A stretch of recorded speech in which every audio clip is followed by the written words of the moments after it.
I'm Lisa Shepard, and I am the Executive Director of the Chief Justice's Commission on Professionalism. The mission of the CJCP is to enhance professionalism among North Carolina lawyers, judges, and law students, a mission which it has been doing since 1998. One of the ways that the CJCP does this is to sponsor this historical video series, which is a collection of video interviews of distinguished lawyers, judges, and professionals from across North Carolina. The CJCP began filming these video interviews in 2000 as a means to preserve the thoughts of these bar leaders on the legal profession and on professionalism issues. All of the videos in this series are available to you on the CJCP website and the CJCP's dedicated YouTube channel. We are so fortunate to have had many distinguished members of the North Carolina Bar over the years, and they have much accumulated wisdom to share with us.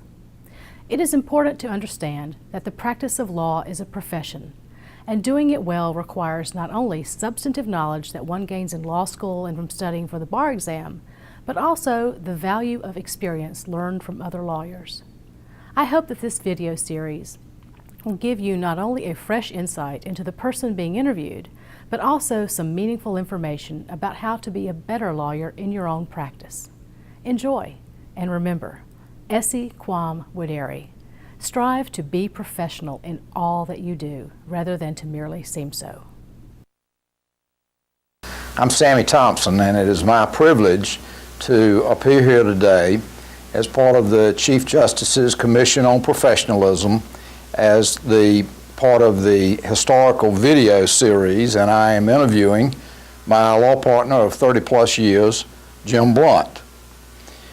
Jim, you started out in our mutual hometown of Wilson, North Carolina. Grew up in your backyard. Our backyards adjoined each other. Tell us about what it was like to grow up in Wilson. Well, Wilson was and I'm sure still is. My mother lived there until she died 2 years ago. It was a great small town, not as small as I ultimately went to practice when I went to Rockingham, but Wilson is a good town, friendly people. It was a good high school, a good athletic program. It was just a good situation in a rural eastern North Carolina small town.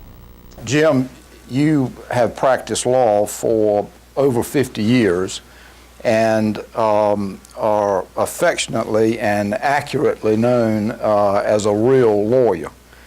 And a lot of the wonderful traits that you got came from your beginning back in Wilson, North Carolina.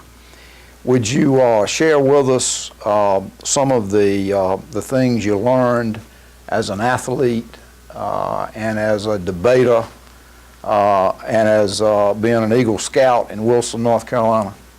We won the first state championship that Wilson ever won. They won some since then, but that was Leon, and it was Leon Brogdon's only state championship in football. He won them in baseball and basketball, ultimately in Wilmington, but never won a state championship in football other than one in Wilson.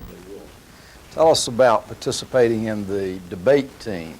We had a coach who is now a lawyer in Wilson who's practiced longer, if you can believe it, than I have. His name was Cyrus Lee. He was a teacher at the high school, and I'll never forget the year my junior year, which was my last year on the debating team.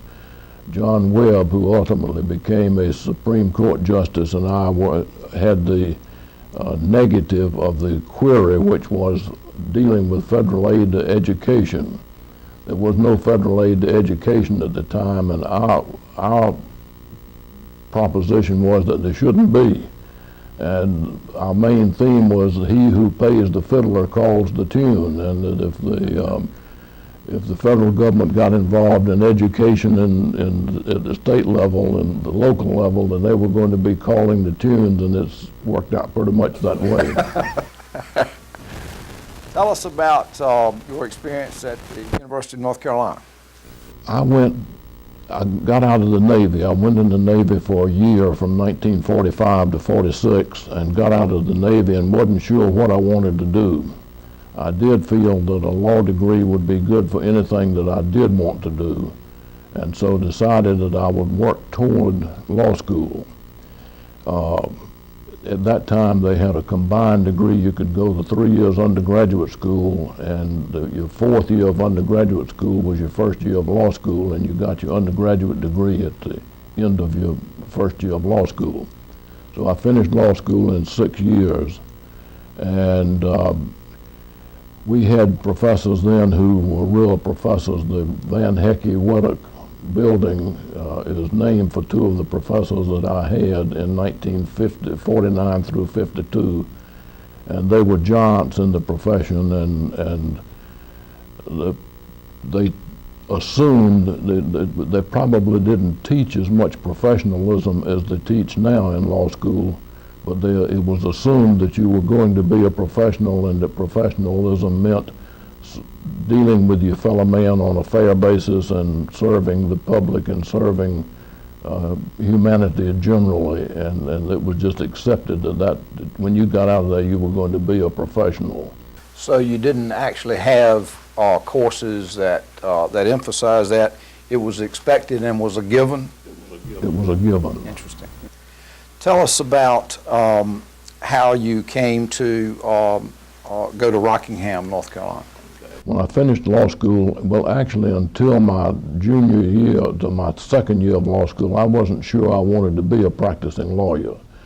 I did real well on criminal law in Albert Coates's class, and decided that that would be a right good way to practice, to make a living, is to practice law. And so when I got through law school, it was not the recruiting that we have now. I worked at a boys' camp in the summer, and didn't actually work in the law office during summer sessions. I didn't go to summer school. But Tom Leith, who was a splendid sole practitioner in Rockingham, was looking for someone at the time, and he had family in Wilson, the Connor family. Tom's wife was Mary Hadley Connor, who grew up in Wilson, and through that connection I found out that Tom was looking for someone, and we hit it off. He was on the Board of Law Examiners at the time and thought I had flunked. He misread the numbers. He thought when he was grading the exams, he thought surely I had flunked because he had worked out the numbering system that they had at the time, but fortunately he had missed on the numbers. And we decided that we would go to Rockingham. And that turned out to be a very successful relationship.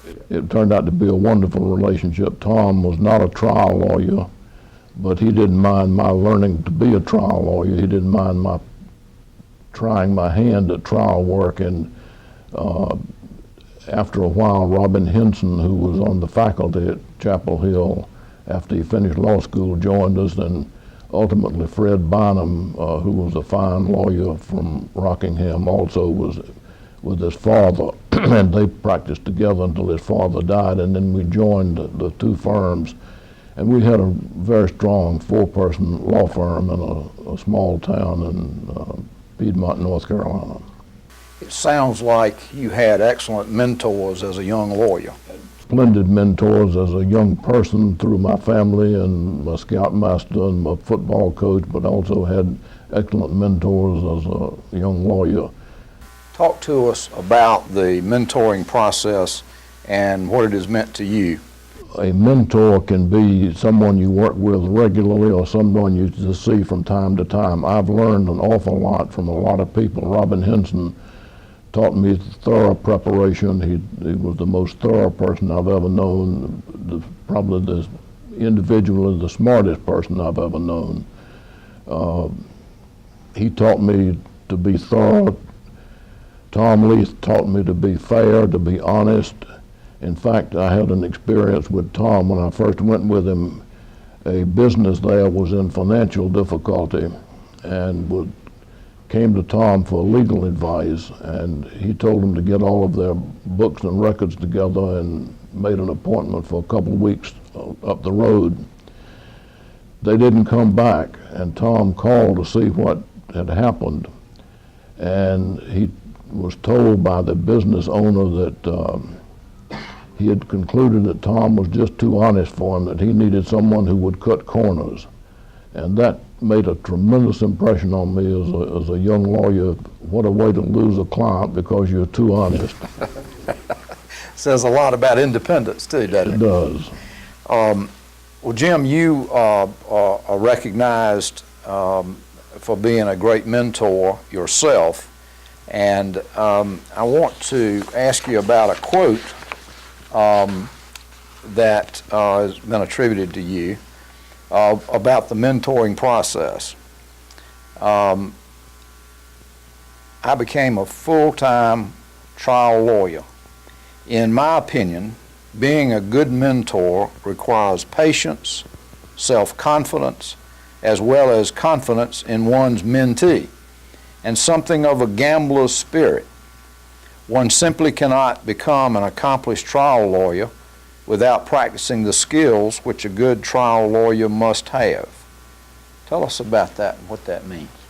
Backing up a little bit to the part where I became a full-time trial lawyer, when I finished law school, you weren't a litigator or a tax lawyer or a corporate lawyer, you were a lawyer. And you did some of everything. And in fact, I came to Raleigh with a view toward being a corporate and tax lawyer, and had a good bit of trial experience, worked with a number of the clients, insurance clients that were with this firm that I came to be with. And came here with the idea of going into, in fact, I actually went to the Southern Tax Institute, Federal Tax Institute, my first year here. Lee Smith and I went. But Willie Smith, who was also one of my mentors in that I had a year and a half to work with him, and he taught me that you can be a splendid trial lawyer without being obstreperous and obnoxious and difficult to get along with. He was one of these people who would nice you to death, and and I learned a lot from him about how to deal with other people. But when he was killed in a plane crash, I then became a full-time trial lawyer, and actually had to get somebody to write my will right after that, and yet I had done more estate planning than anybody in Rockingham when I was there. But you have to be something of a gambler to be a good mentor, I think, to be able to turn a young fellow loose and let him make his own mistakes, and that requires self-confidence that you can correct those mistakes because he's going to make them, but the only way he can learn is to make the mistakes and to go on his own.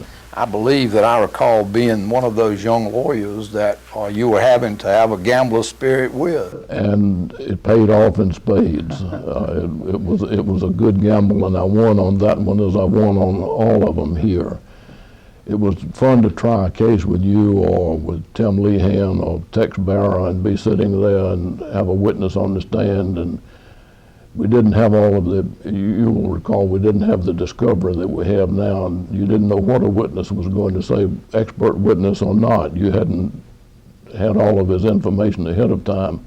And just to say, here, Sammy, you take this witness on cross-examination and see how you did, and you did well. And I remember it well, and it's one of the reasons I have gray hair at this point in time. Jim, tell us about teaching.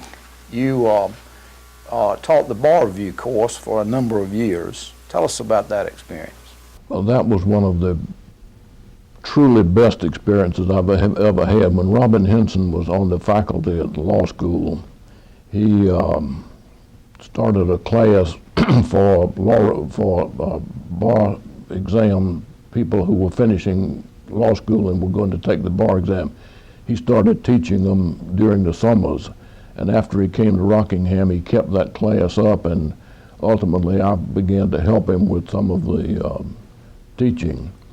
It forced me to become current up to the last case that was decided on the courses I taught.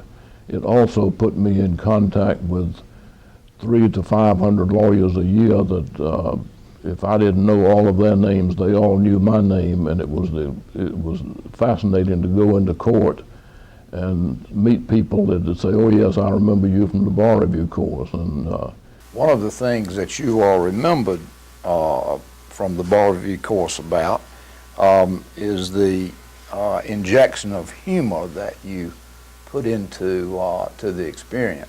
I can recall as a lawyer traveling around the state trying cases, I'd run into lawyers and they'd learn that that I was your partner, or I'd worked with you, and they'd refer to you as the man with the jokes. Tell us about putting humor into things. I concluded a long time ago that if you can't have fun with what you're doing, that it's better to be doing something else. And I've tried, whether it's trying lawsuits or closing real estate transactions or whatever, to enjoy it and to help other people enjoy it. And you can find humor in most anything. There was a lawyer in Carthage named Chubb Sewell who was one of the best criminal lawyers I've ever seen in action.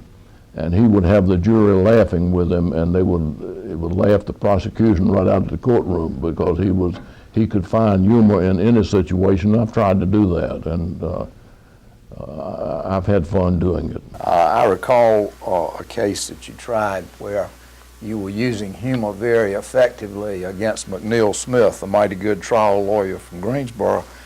And he turned to the jury at one point after a particularly effective use of a bit of humor on your part and said that was a blunt instrument. He did indeed. It was a case involving a urologist and a device called a resectoscope.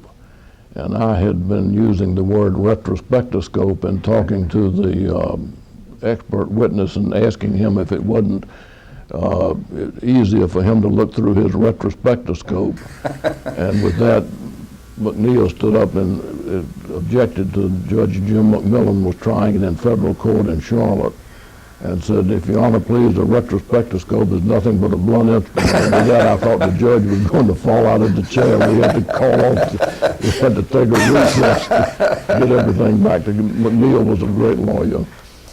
Jim, you have strong feelings about the profession not being a business, but being a profession. When I started practicing, there was no, and when you started practicing, there was no such thing as billable hours.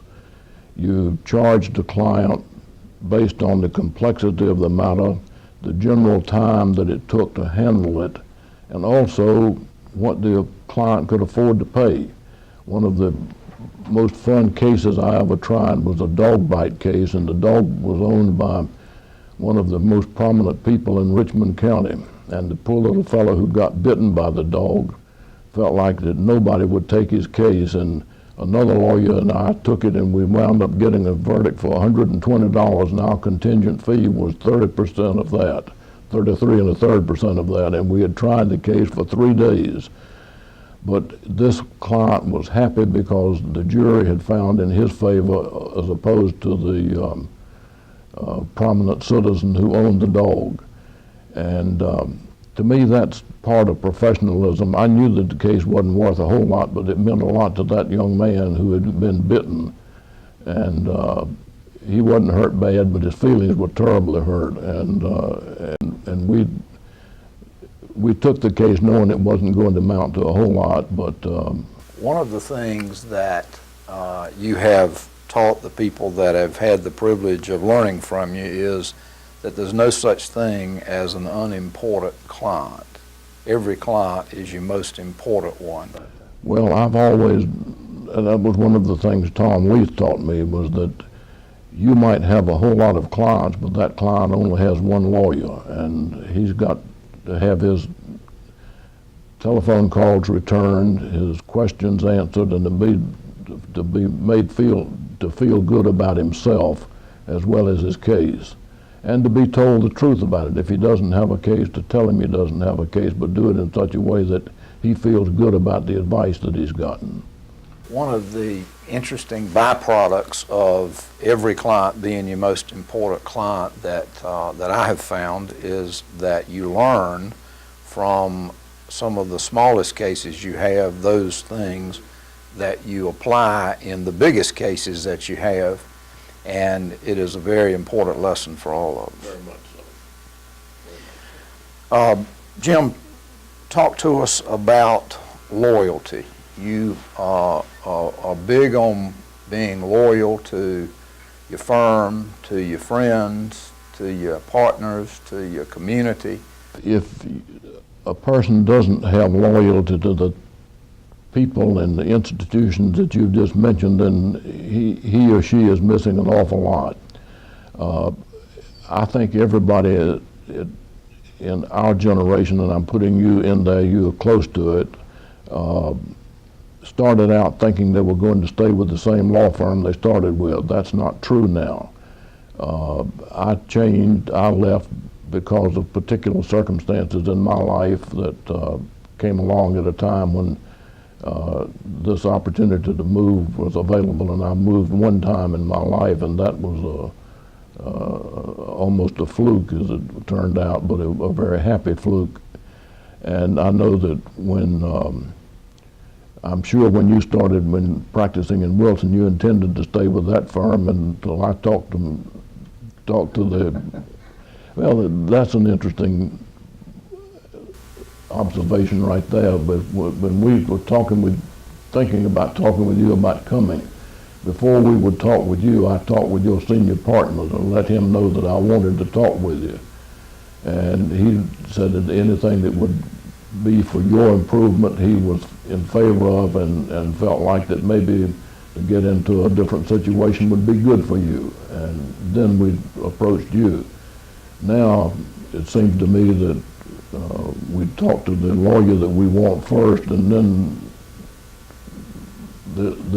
his or her firm finds out about it. And loyalty is part of the Scout law. Trustworthy, loyal is the second part of the Scout oath, and you learn that to be loyal to your clients, to be loyal to your partners. It's just a part of my life. Jim, collegiality is a huge part of your life.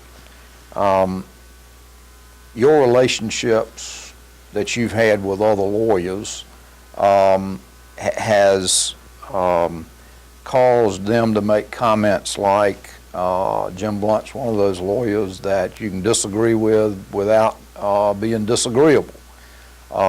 He'll nice you to death. He'll bring out the best in you. Tell us about your relationship with other lawyers. Generally, I like lawyers. I enjoy going to legal conventions and legal meetings. I like dealing with the lawyers in my generation that I dealt with. Now, I've not dealt with the younger ones that are coming along now. I don't know. I sincerely hope that they are having the same experience with their contemporaries. But I like lawyers. I've always liked lawyers. I enjoy being around them. And in being adversaries, you don't have to be adversarial. I think you can try a case hard, and whether I won or lost, I've always tried to make the lawyer on the other side feel good about himself and his client feel good about him, or her, as the case may be, when it was over. There have been some lawyers that are harder to like than others, but generally I've enjoyed lawyers and enjoyed being around lawyers. Having tried a lot of cases with you and encountered some very difficult lawyers on the other side, the worst thing I've ever heard you say about another lawyer is, that fellow's hard to like. Well, there are some people that are harder to like than others, but you can always find some good in everybody if you look for it. Another quote on the subject of difficult lawyers that I want to ask you about, and this is a quote attributed to you. A trial lawyer simply does not have to be obstreperous and cantankerous in order to be effective. In fact, in front of a jury, I feel strongly this approach detracts from one's effectiveness. Trial practice is and will always be more pleasant and more fun when parties and counsel conduct themselves professionally and civilly. Civility to me is a very important part of professionalism, and the easiest way to lose a case is to get angry and to lose your sense of perspective about what you're doing. I have tried to deal with other lawyers as I would want them to deal with me, although I didn't always get that reciprocated, but I think it's very important, and I think a jury feels that if a person is being obstreperous for the sake of being obstreperous, is going to react against that lawyer. And I have tried to make the court personnel, the lawyers on the other side, the judge himself feel good about the whole court procedure. And I think the judge in a trial situation, the judge is the one who's in charge of the courtroom, and a good civil trial judge, and civil in the sense of having civility, not being as opposed to criminal, but a judge who handles himself or herself and keeps control of the courtroom is going to have a lot better situation than if the judge himself or herself is obstreperous. I think you've run into that recently. I have indeed. It occurs to me that what you are describing is showing respect to others and the benefit that comes from that. That's the essence of it, and that's something that I think the profession has got to do a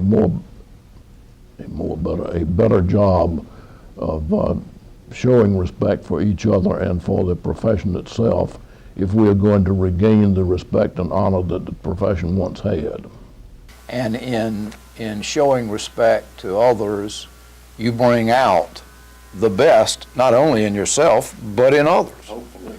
And the whole process seems to benefit Hopefully. from that. Jim, let's talk about something that I know is near and dear to your heart, and that is service.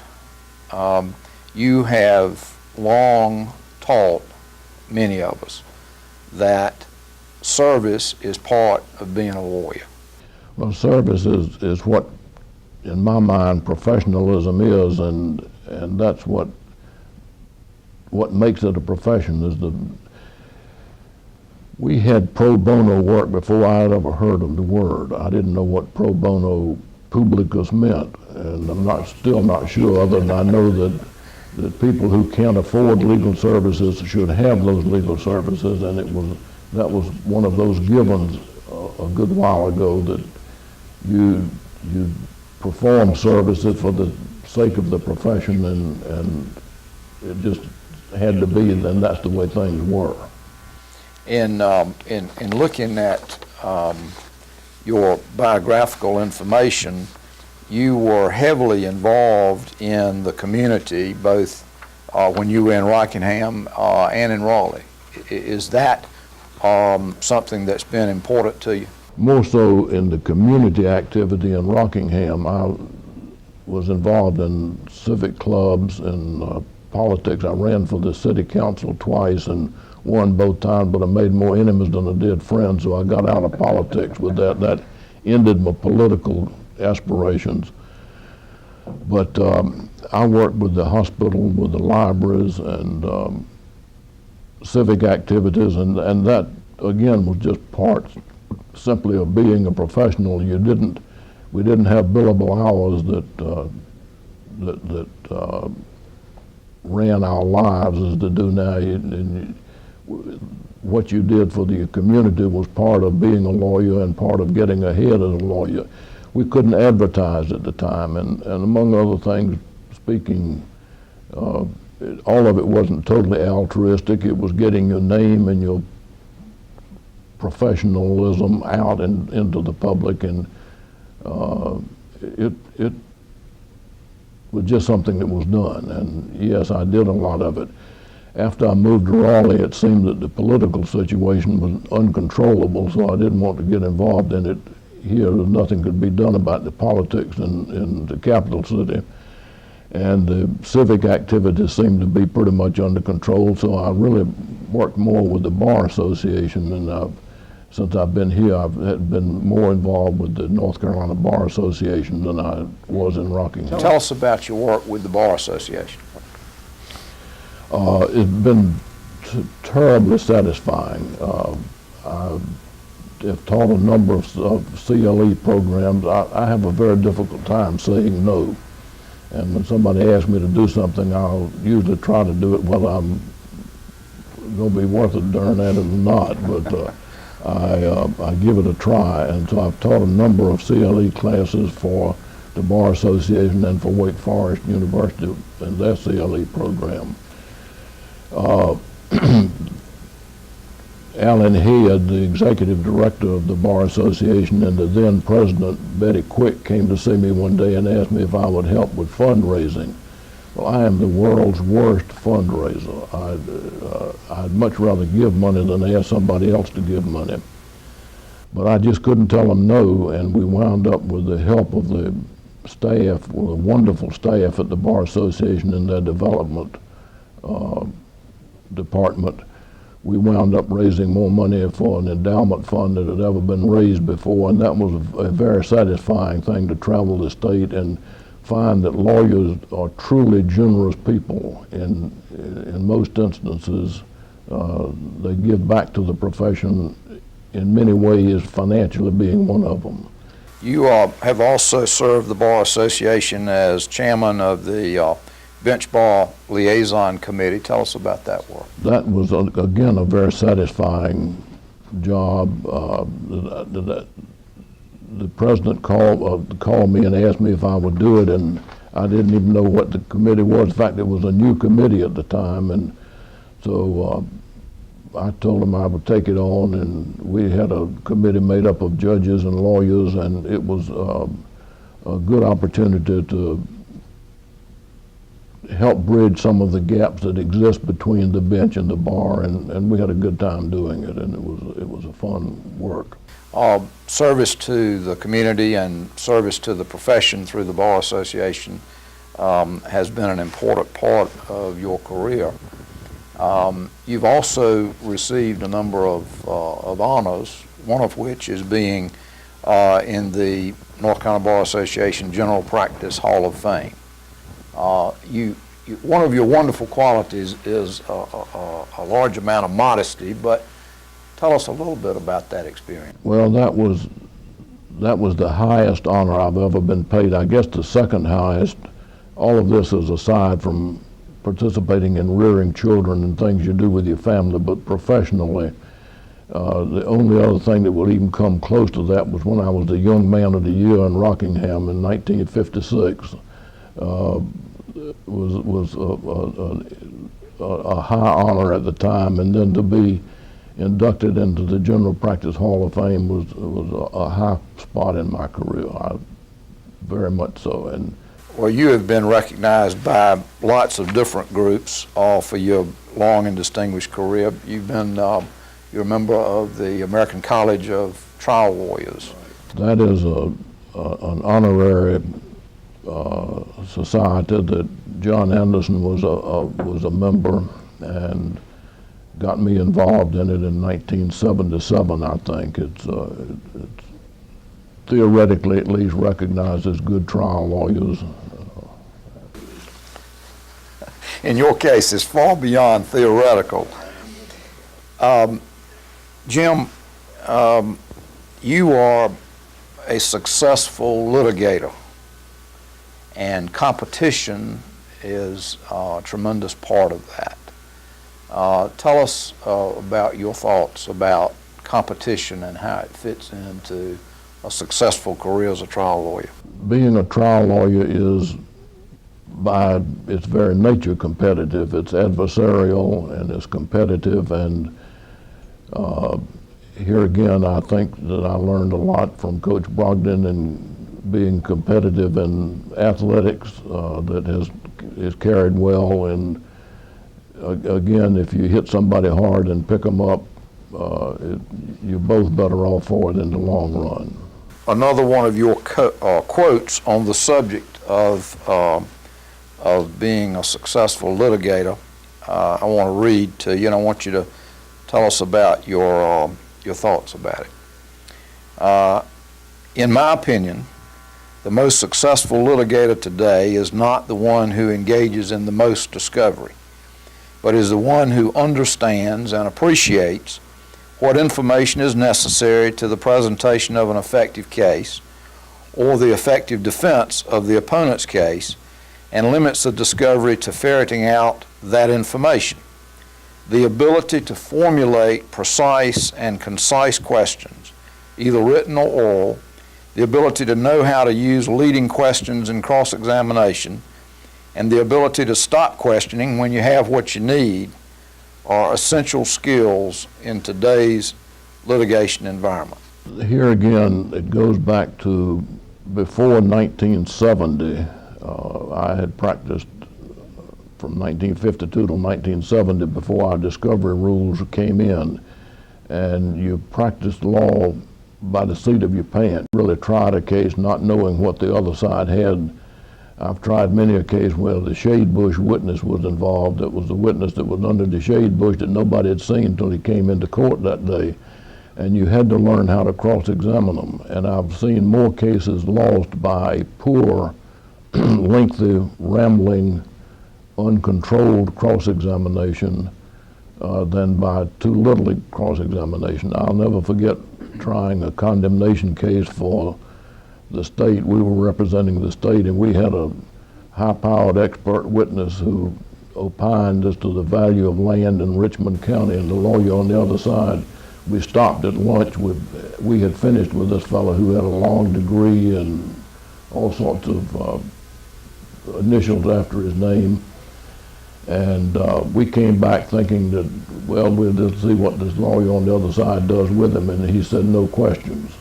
And it shocked us all, but I asked him afterwards why he didn't cross-examine. He said, that fellow had much too smart for me. No need for me to ask him anything, and he won the case. He got more money than we had offered and never asked the first question on cross-examination. And I think that to know what information you need and form your questions to get it is all you need. Sounds like you are arguing against the vacuum cleaner approach to discovery. I am indeed. I am indeed. The shotgun approach. Jim, I want to get you to tell us about one of the challenging experiences in your career. In December of 1971, Willis Smith, a person that you have spoken of earlier and one of your mentors, died tragically in an airplane crash. And all of a sudden, you had not only your own workload, but Willis Smith's workload, and the workload of another partner who shortly thereafter had left the firm. Well, I left the office on a Friday afternoon in December of 1971 with my general workload and knowing what I was going to be doing come Monday morning. And on Monday morning, I walked into an office with 144 cases that I'd never seen or knew anything about. They were in various stages of litigation. Willis Smith had been killed in a plane crash on Saturday afternoon in December of 1971. I wasn't the only one that could have handled those, but I was the only one with enough experience that the insurance companies would trust me to keep them. It was as you say, it was a challenge, but it was an interesting situation. I've always been an early riser. I like to come in early in the morning, but that was rather ridiculous when I was trying to figure out what files were available and where they were and what stage they were in and where discovery was. And interestingly, and I don't know that it would happen today, but the plaintiff's bar, these were all defense cases. Willis defended insurance companies and corporations and businesses. There were products liability cases, there were automobile wreck cases, and without exception, every plaintiff lawyer in every one of those cases said to me, take whatever time you need to come to grips with those files, and we'll try them when you're ready to try them. And I'll never forget the plaintiff lawyers who did that. There was only one lawyer out of the entire 144 cases who was hard to get along with and who actually went to one of our insurance clients and said, Jim Blount's a good lawyer, but he can't handle all those cases. I need some of your work. Well, it turned out that Jim Blount could handle all those cases, and very successfully, I might add. With some awfully good help from the young people in the firm. And going through that experience with you, one of the things that that I was most impressed with was the consistency that you brought to what would otherwise be an overwhelming project. You were at the office very early, certainly earlier than I ever dared to arrive or could. That's being damned by faint praise. And you did it day in and day out. And it was consistent and it was steady, and it went on for years and years and years. It took a while to work it all out, but out of it came an awful lot of good because we handled the cases and we learned how to handle work that we didn't know what we were doing, what we had to do with, and it made all of us better lawyers much more quickly. Some of the business matters that I had to turn over to other lawyers in the firm who probably took them on earlier than they would have. I know earlier than they would have otherwise, probably earlier than they should have otherwise. And it meant that you and the other young litigators took on cases sooner than you probably would have otherwise, so it all worked out well. Well, through your leadership, that which was a tragic and a terrible experience turned into a great opportunity for a lot of people, but you were the team leader that made it happen, and you were the one that got the job done. I've always felt that my mother used to tell me she'd rather be born lucky than rich, and I've been in the right place at the right time, and I happened to be at that time. Jim, one of the lessons that you've taught a lot of us is putting the client first. A lawyer has to do that. If you don't do that, you're not being a lawyer. If you've got to put your client ahead of your own personal well-being, I don't mean physical well-being, but I mean emotional well-being, that you've got to let that client know that that client is, as we talked about earlier, the most important client that you have, and you just simply, you just have to do that, and it's part of being a lawyer. And one of the things that a lot of us have observed about you is you put the client first regardless of the personal sacrifice that you have to make. That's true. I don't know that I've made any personal sacrifices myself. I know of lawyers who have, and I don't know that I have, but... In all fairness, you're being overly modest, and you have made tremendous sacrifices in your career in order to get the job done and put your clients first. The experience after Willis's death, I quit playing golf. I quit doing a number of things that I didn't have time to do, and I'm better off for having given up golf. What role, if any, as you look back at your career and your experience, does money play? Money plays more of a role now than it did when I started my career. I knew, or I certainly assumed, that I would make enough to support a family on practicing law, but I never thought I would make a fortune practicing law. I knew I would at some time own a house, but I understood that I would have to live in an apartment for a number of years while I saved up the down payment for the house. I didn't start practicing thinking that I was going to get rich immediately or to own a house immediately. It's a motivator. I've had one lawyer tell me that in his opinion the worth of a lawyer was measured by how much money he made. I never felt that way, and I don't think any truly good lawyers that I know felt that way. Talk to us about the concept of learning for a lifetime. The things that you learn in your childhood, in your formative years, stay with you for a lifetime. If you learn good lessons, they'll stay with you. If you learn poor lessons, they'll stay with you. Going back to growing up in Wilton with people in the church, in the Boy Scouts, in the athletics, I learned lessons that have lasted me a lifetime. And among those, I should have mentioned a little while ago when you were asking me about what I got out of being an Eagle Scout, I mentioned that I learned that my word should be my bond. I'll never forget being as a counselor in a boys' camp in the western part of North Carolina and going on a trip and wanting to buy a camera and having left my money back at the camp.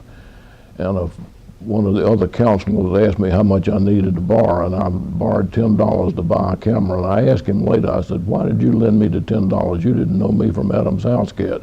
He said, "You had an Eagle Scout ring on."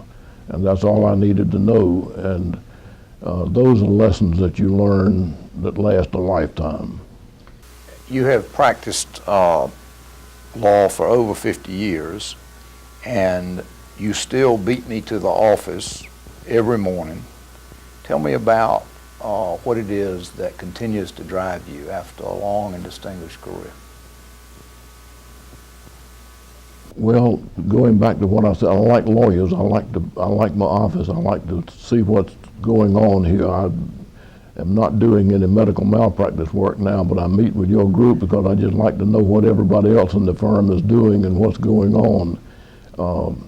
I've always enjoyed wondering what was going to happen that day at the office. In a very general practice as I had in Rockingham, and with no backlog of particular clients, you'd come to the office and wonder who was going to drop in that day and what you were going to have. And I still wonder about that. I like to see what's on the computer in the morning when I come in and what's happened overnight. And I like to get in early in the morning. So it's still fun. Still fun. I wouldn't be doing it if it wasn't.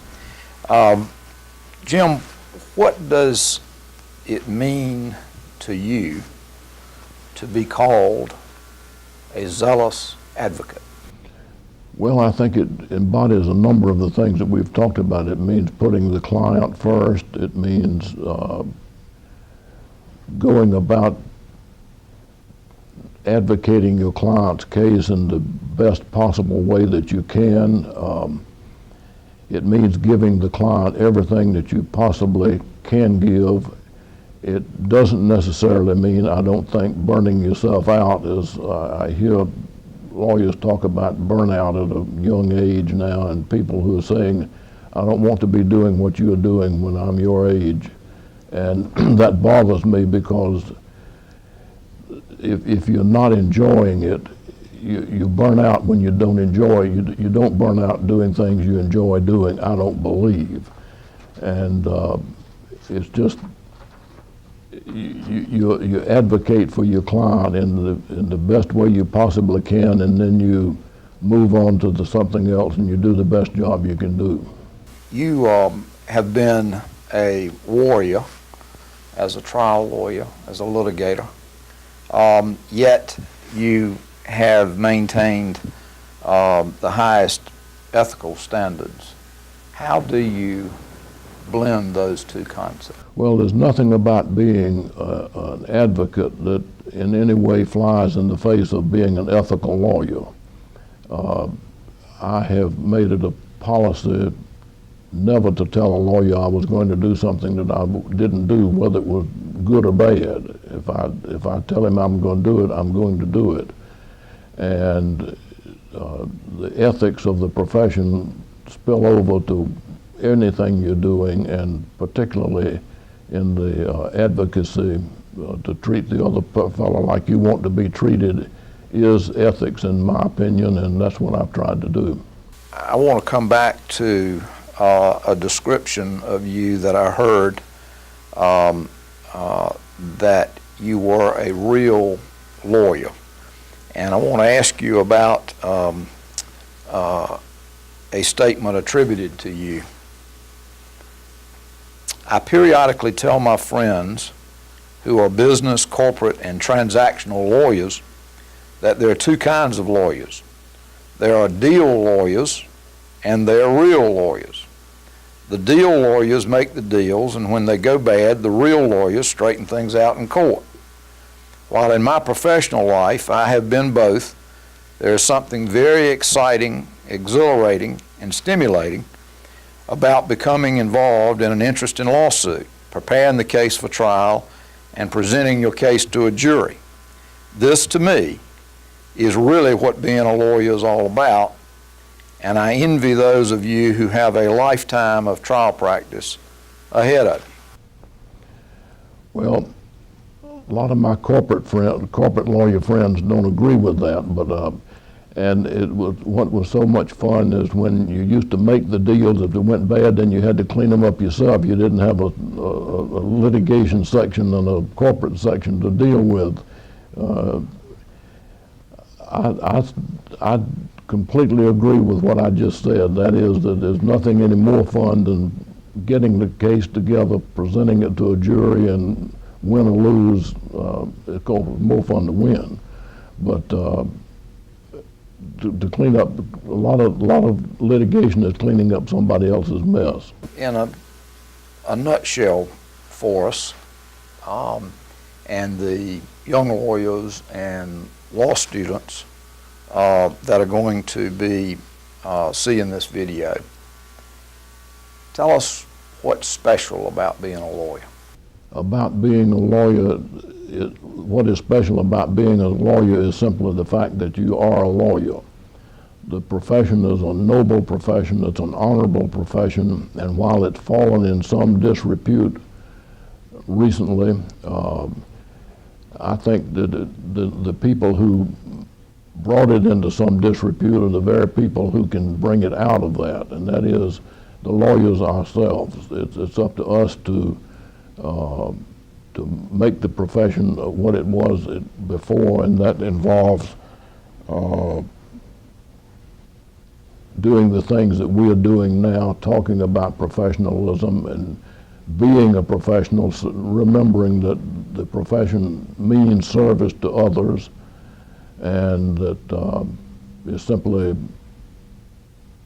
we are the one. It bothers me to hear lawyer jokes that are not funny to me.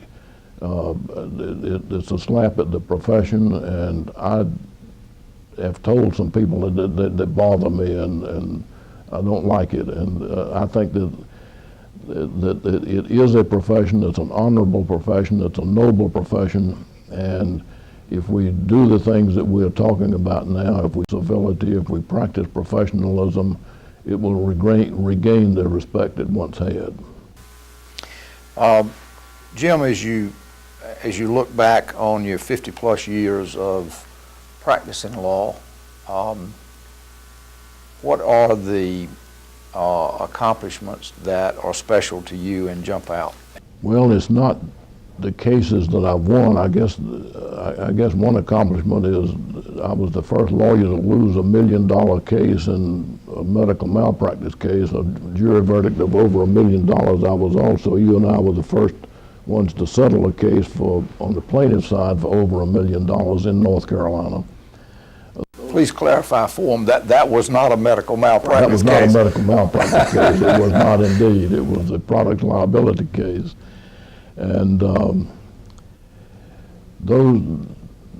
I guess my main accomplishments were participating in rearing 3 children and 1 stepchild and having 5 grandchildren. Those are accomplishments that stand out above everything else. Being recognized in the General Practice Hall of Fame, I don't know that it is an accomplishment, but it's a recognition that I cherish. And just having survived 51 years is an accomplishment. I guess all of that is a product of longevity, good genes. Jim, there are going to be law students and young lawyers that watch this. And what would you like to say to them? The profession is still the best profession there is, in my opinion. that they have an opportunity to serve their fellow man, that they have an opportunity to live a fun, good, interesting life, and all they have to do is to bring out the best in themselves, and in doing so, bring out the best in others. Jim, thank you. It's been a great treat to practice law with you and grow up with you, and thanks for the interview It was today. my pleasure.